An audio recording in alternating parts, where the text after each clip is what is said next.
I want to share a story with you all that is really, really present right now. And it's so beautiful. And it really brought me to tears when I realized, like in this peak moment, I realized, oh my gosh, that's it. Like I knew Spirit spoke to me and just like clarified, this is what it is. This is what you should be doing. And it's in relation to my daughter and to a situation that we're living right now. So that's why I say it's really present.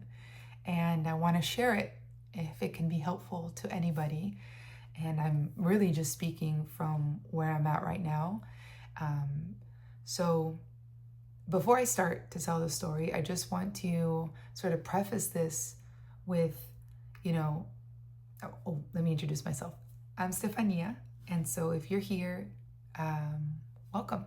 And this is just a place for us to walk together in this journey, a journey of authenticity, of surrender, of humility, which is the journey of spirituality, of a true path to God, to love, because they are one and the same.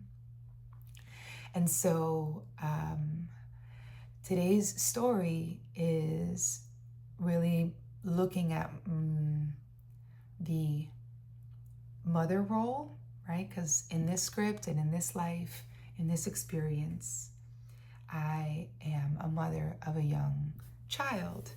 And the motherhood role can be truly symbolic if seen, if we have the eyes to see, we can see how beautiful the mother, even the father role. But for me, this is my experience in my script as a mother. So the mother role specifically can really be used symbolically and metaphorically in relation to God, and the child, right? So to God and his child. So the mother and her child, just like it would be the father and his child.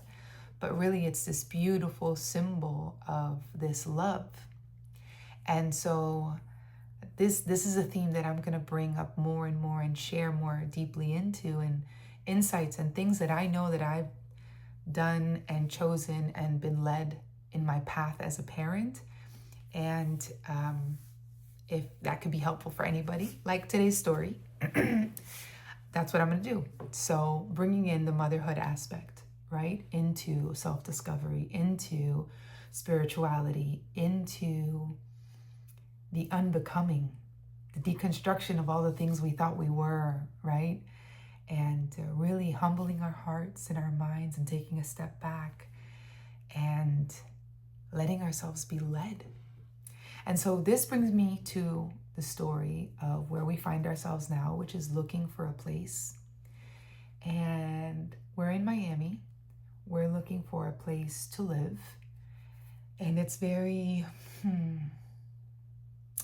it's been a huge journey of trust. Because in the past, before my awakening, so Steph pre-awakening, would have been like, I got this, I'm gonna figure this out. I know the things that are important, we'll make it work. I don't know, I'll put, ask my mom for certain money if I need to show certain money in my account, like do all the things that are necessary to make it happen. And I can absolutely do that.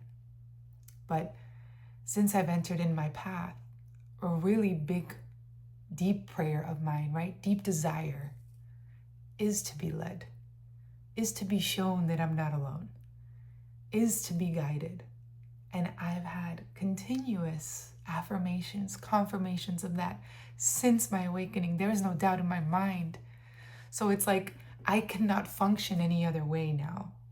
I want it to be guided. I know that Spirit, that God has the best next step for me clear, even though I may not see it.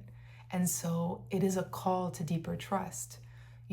I do the inspired action. So I'm not just like laying back, right? Because I think that our minds go there like, oh, if I'm surrendering and letting Spirit decide, or, letting Jesus guide the next decision, to bring certain people into our lives, whatever it may look like, right? In this scenario, we're talking about a home, a house, an apartment. But I really had this vision of moving towards a house. Like I've had this, and it's not even like like this goal, like I wanted to have this and this. No, it's more like this feels really inspiring. I want to be able to be close to nature, and I can feel that that would be helpful for my child, for me, for my yoga practice. And my yoga practice would be, a little,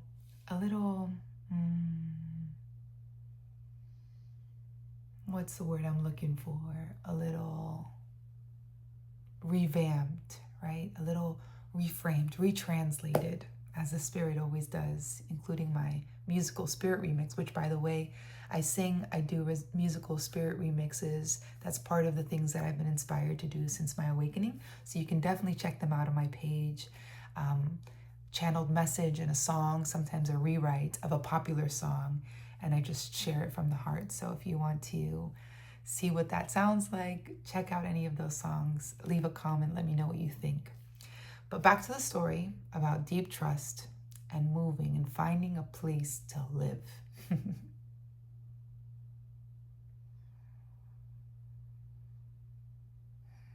It makes me think of that line in the Bible, which I don't know if I'm stating it exactly, but it's like,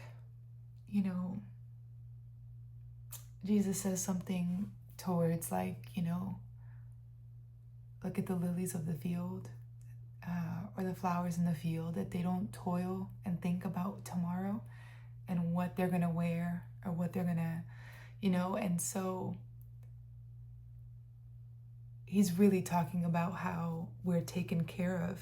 We are truly taken care of. And so sometimes we have, we can talk about God, we can talk about Jesus, we can go to church, we can do all these things. And yet when it comes to true divine providence, being taken care of, being guided to the most helpful decision, place, clothing, whatever it may be,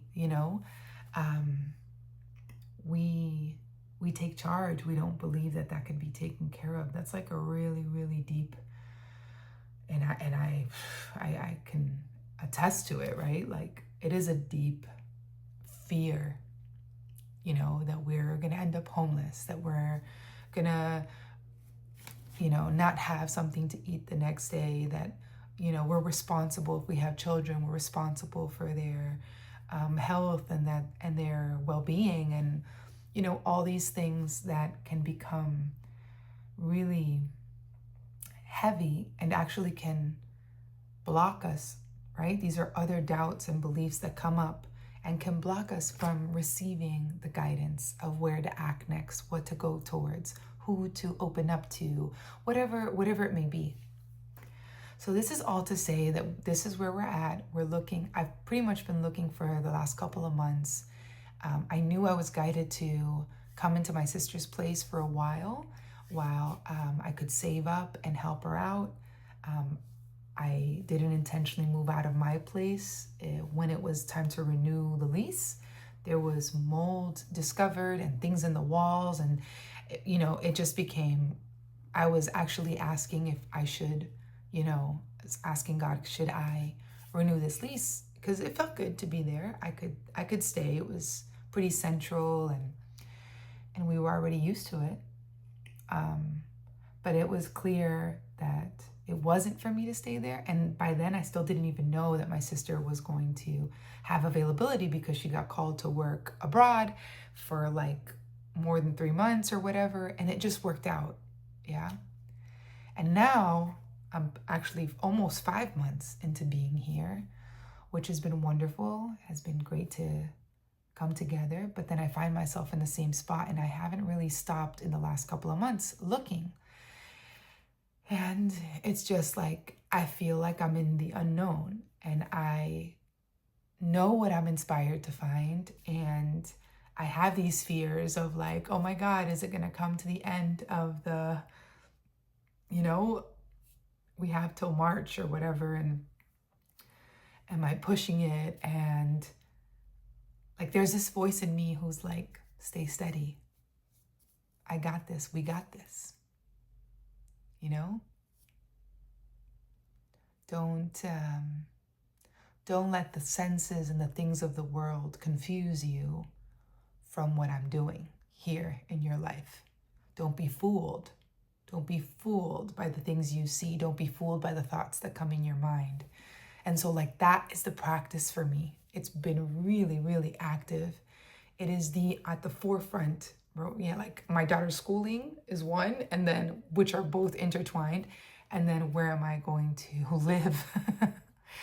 And then I'm like, where am I living? Right? Like I'm already, it's like this thing that's taking me out of this present moment of living right now.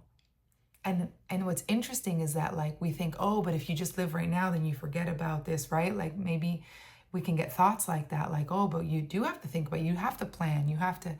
And of course, no one's saying not to. The thing is that when we are fully present, the idea to plan something, to make a call, to look at an apartment, to, to check some things, it's not about avoiding doing that, Presence doesn't mean nothingness. Presence means full awareness into what is now, into where your attention is bringing you now.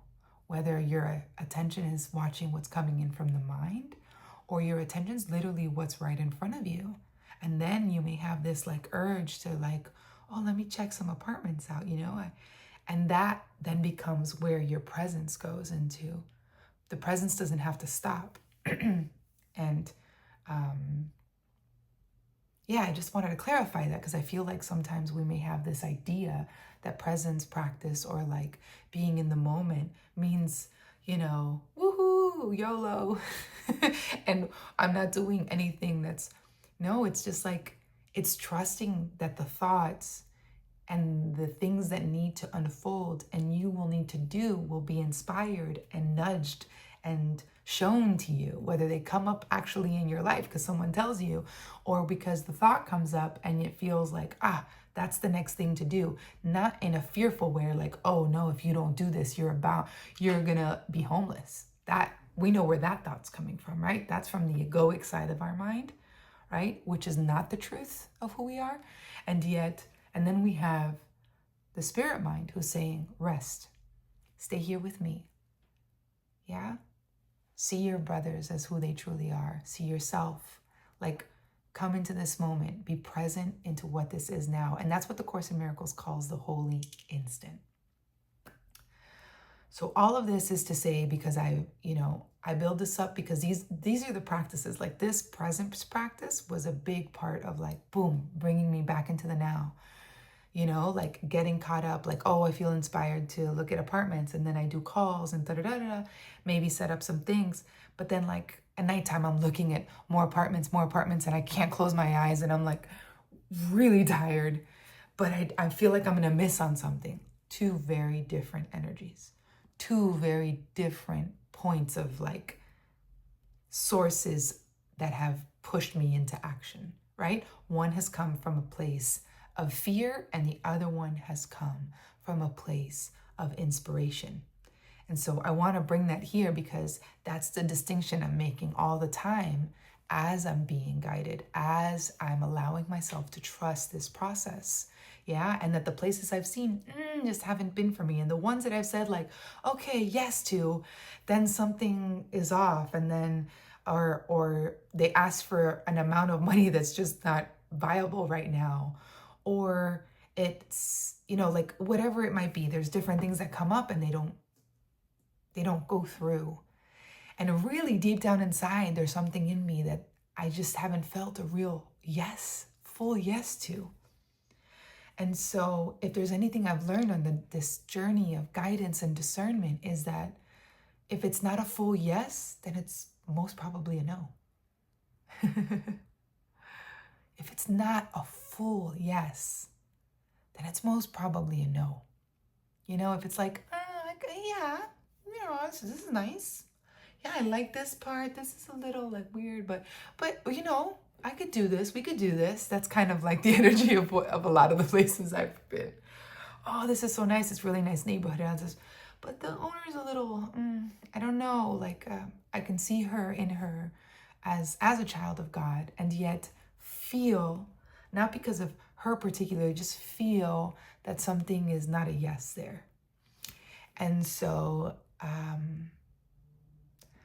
yeah, I just feel like a sort of like a stagnation, like a stuckness. And then it's always coming back to presence, coming back to trust and faith. And so I share this. I share this because I'm sure that you guys have been on this journey. And if you have, type in the comments, trust. If you've found yourself in the moments where you're like having, you're called to deeper trust. If you're in that right now, please join me. Let me know I'm not alone, because, it is something that we do together. I know that minds are joined. This is what Jesus is teaching us. This is what love teaches us. We are one at the heart and center of all of it. And we experience so many things. It may seemingly look different in the form, but at the mind level, right? At the experiential level, what's really happening, the content, it's the same. We're experiencing the same. The lack of trust, the doubt thoughts, the call for deeper faith, all of this. And so one day I'm in the car. This was like a couple weeks back, when I was really struggling, looking a lot. And like, I saw like, I don't know, 5 apartments in like 1 to 2 weeks, which is a lot for me given my schedule. That's a lot to go and come back and maybe 6, 7. I don't remember anymore. It was a lot. And nothing really stuck. And the ones that kind of did, that I said yes to, like to move forward on, kind of didn't move forward. They just, the person's abroad and, the whatever, like the contract was taking too long. But then I was also not feeling 100%. So I was like, okay, it's December. Let me just let it just flow. I'm not going to force this. I knew from past experiences how the Spirit never forces. It is a graceful unfolding, and it becomes very clear. And I have been very clear. Make it obvious for me. I've had stories, and I have so many different things, like my cat, Pepper. Her story is a miracle story, which I will make a video on, and I had that request. Make it obvious for me if I am to have a pet with my daughter. I am open to a cat if that feels, you show me. You show me. Also, because I had a cat allergy. Look at that, pet. Well, because dogs and cats. So that's a whole story in and of itself. And I've had her now more than a year. So I can't wait to tell you guys about that. Anyhow, we're in the car. And this is the peak moment that I'm saying that, brought tears to my eyes. I'm like, okay, another day. And I'm feeling kind of this overwhelm of like, what should I choose? What's best for us? And I'm on the way to school, taking my daughter to school, and she's in the back seat.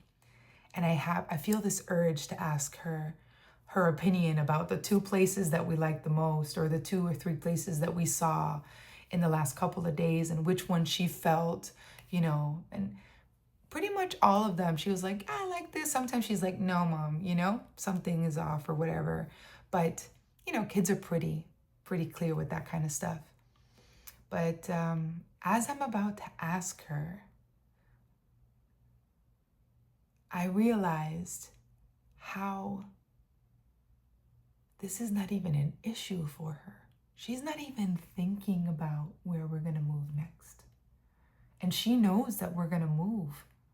She knows that we're going to find a place. It's like I was about to ask her, what's your thing? What did you like most? Like, to get into the details, into the specifics about the form with her, just to kind of make conversation and maybe, get a nudge about something. Because I felt so like, nothing is clear yet. And as I'm thinking that, I felt that confirmation, like Spirit telling me, this is how you need to be. How you just thought of your child. Your child isn't questioning anything that you're doing. Your child is simply following you, trusting you, Just like you're in this driver's seat and you're taking her, let me take you. Let God take you. You know? And it was just like, this moment, like, yeah, she's not even thinking about it. Like, she's fully in trust. It's literally not even a question in her mind where she's going to go next, where we're going to move next. And even if I asked her, she'd probably be like, whatever you decide, Mom. Like, I want to be with you.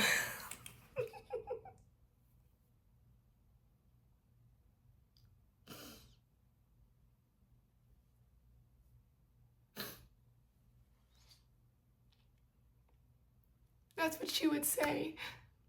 And I knew it. Wherever you go, Mom, I want to go.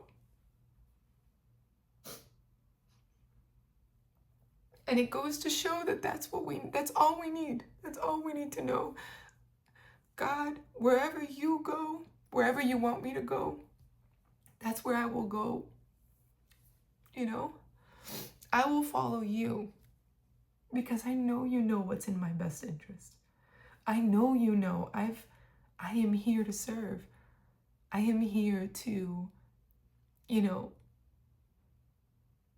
shine my light and share my gifts in whatever capacity you feel is most useful for your children. For all of us in the world.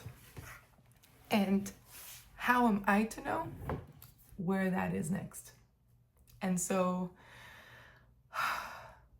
just like, I started crying because I didn't even think of that in that moment that I was crying. That idea of like, I'll go where you go. As long as you're with me, it doesn't matter where I go. As long as I'm guided by the Spirit, as long as I have the Spirit with me, and we always do, but I guess the thing is, as long as I know, as long as I can make a conscious choice and decision and intention to be led, to trust in the Spirit, to have that direct connection with God in all that I do, with love, right? It's like, it's co-creation. Call it co-creation with the universe. That's what it is. It's this real underlying trust.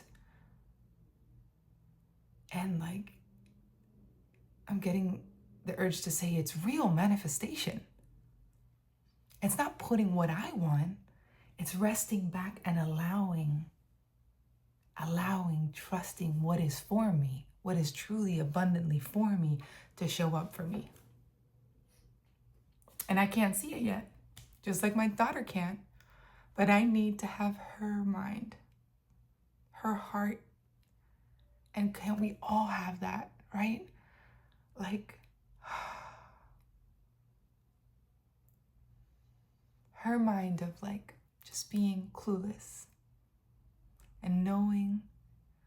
I learned these words in a beautiful Course in Miracles retreat, and it's just, in this moment, in this situation, this has been so pivotal. What a mantra, what an affirmation for me to bring me back. And that is, and my daughter is the symbol of that, to be clueless, carefree, and know that I am cared for. Know that I am cared for. And all will be taken care of.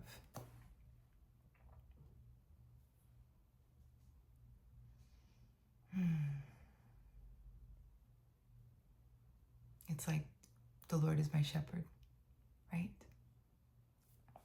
All is provided. Nada me faltará. That's what you would say in Spanish or in Portuguese.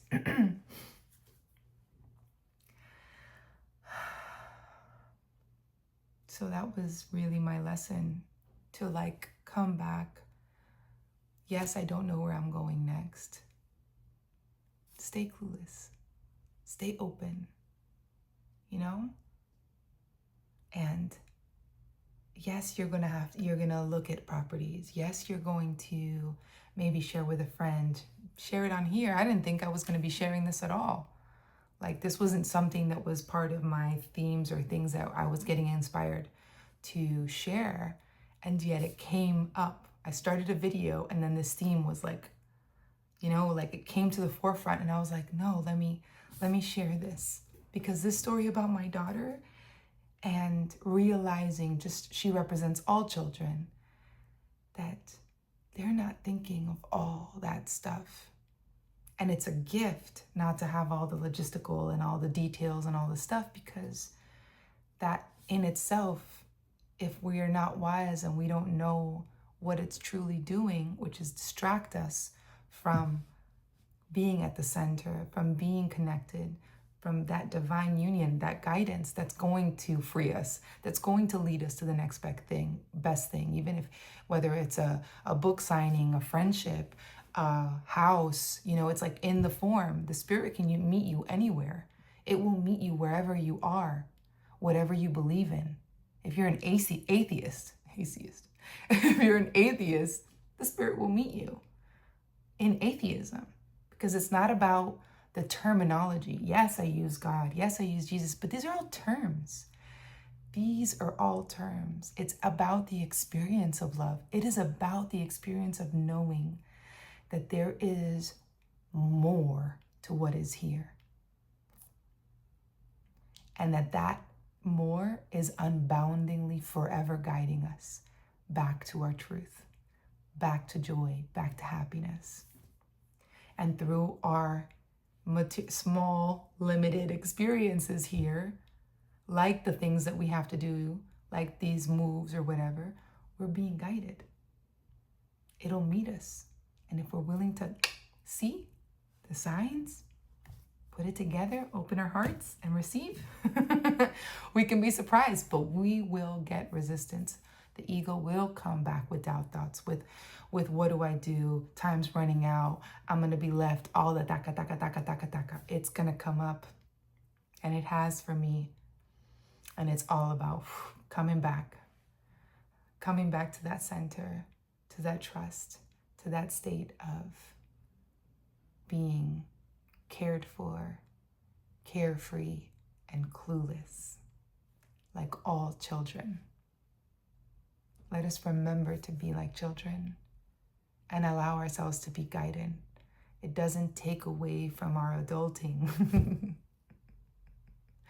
This is no like fantasy, naivety. If anything, it is true strength to be able to trust so deeply. If anything, it is putting all of your false power, false strength, false belief in like your capability, your control, that you believe you're in control, because we know we're not. How many experiences of life have we had to know that we are not in control?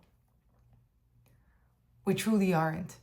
And we keep doing a false belief because the ego will come back. Oh no, but this you are in control. That you might not have been, but this you are.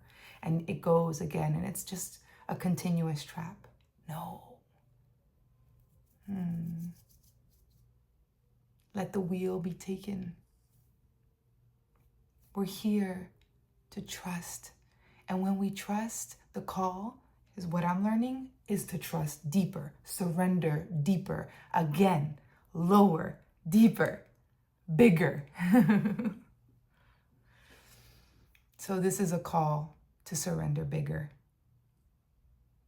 If you're experiencing anything, and if this video in any way connected to where you're at, your experience with surrender and trust, and being guided, let me know. We can learn so much from kiddos, from the innocence of children. And that's why Jesus always said, be like children. Because children follow their parent. They trust fully. They don't question. They are taken care. They are, even babies even more. But even, my daughter's 6 years old. Fully, whatever, it's not what am I going to do now? What am I going to do now? Maybe that'll come up soon because, you know, the ego starts to set in more and more as we get more socialized and stuff. But it's beautiful to see how it's just, you know, they just live in the moment, from moment to moment, really just being here and trusting what is, living what is, loving what is, like Byron Katie says. So let's love what is like children. Because it's like that we will experience heaven on earth. The heaven is here, is now, right? The Course in Miracles is teaching us that. It's here, it's now, it's available now. It's a choice in the mind. The heart and the mind. Okay, I gotta go. It's time to rest. Bless you all. Till next time.